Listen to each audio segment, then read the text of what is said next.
Our next winner is an impactful radio documentary that brought the Flint, Michigan water crisis to national attention and aggressively pursued the state agency's cover-up of Flint's toxic lead poisoning.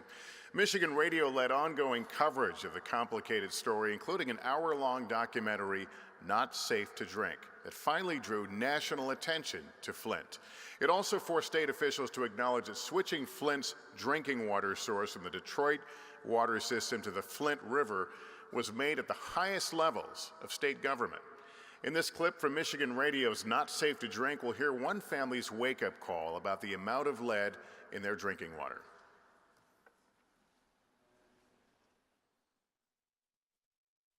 Glasgow ran a test on Walter's water. About a week later, I got the results, and it was pretty high for the lead, so I called her right away to let her know. The results were alarming enough that Glasgow called Walters right away. But he couldn't reach her that afternoon. He left her a voicemail. You have reached the voicemail box of 6. Walters vividly remembers that message late that night. Hi, Leanne. It's Mike from the water department. I just wanted to call and let you know we got your test back. Please, whatever you do, don't let your kids drink the water. Don't make their juice with it. And please just give me a phone call back as soon as possible. Walters tossed and turned all night, worrying. How bad could the water be? By the time Walters did get a hold of Mike Glasgow the next day, she was kind of panicked. He was like, your number's at 104, and I'm like, okay, well, what is it supposed to be? He's like, not over 15, and I'm like, wait, what? I just want to make sure you really get these numbers they're talking about. I mean, there's no level of lead exposure that's considered safe. But any amount of lead in water above 15 parts per billion is a problem. At that level, cities are supposed to at least warn you how bad your lead levels are. The lead level in the water at the Walters place was 7 times higher than that. But at that moment, hearing that number, 104 parts per billion, Walters remembers she didn't know what to make of it. Okay, and I'm like, what does this mean? He's like, we don't know. He's like, we've never seen a number like this before in the city. He's like, it's the highest anyone's ever seen.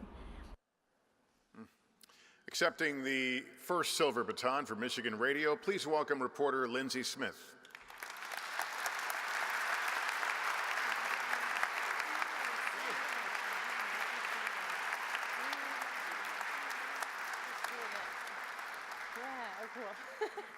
I was going to say, I have people here. Please come help me.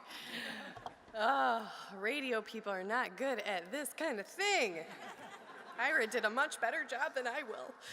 Okay, so thank you so much for this. Is an incredible honor for us. You know, Lester mentioned this is our first DuPont Award at Michigan Radio, and 75 years. I mean, we could have done a little bit better. I've only been here 6 years, and I am very much expecting that this will not be our last. I'm taking a lot of what everybody has said here to heart tonight, and it's really important stuff. I'm going to try not to get emotional about it. So I want to thank a couple people, Mark Brush, Rebecca Williams, Steve Carmody. This took a really big team. It wasn't just me. It took an amazing editor, Sarah Hewlett. It took an amazing news director, Vince Duffy, both of whom are not here tonight, but they have spines that you, as a reporter, are so thankful when they come in handy and back you up. When the governor's office is calling and threatening to, do whatever and take down your work, and it's wrong when it's not, and it's still not. And I want to thank, too, the people of Flint, this woman and Leanne Walters, who you heard. These people were relentless, and we reported about it a lot, and a lot of other media organizations reported about these bottles of dirty water and people showing up continuously to city council meetings, but it didn't change much.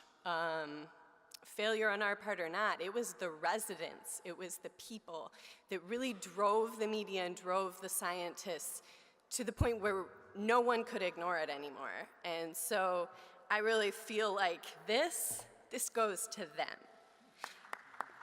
Having that backing it's huge. It's huge. So I think I'm just going to wrap it up with that. They did an amazing job, and I will say one more thing, though. We're not going anywhere. I promise those Flint residents, none of us are leaving.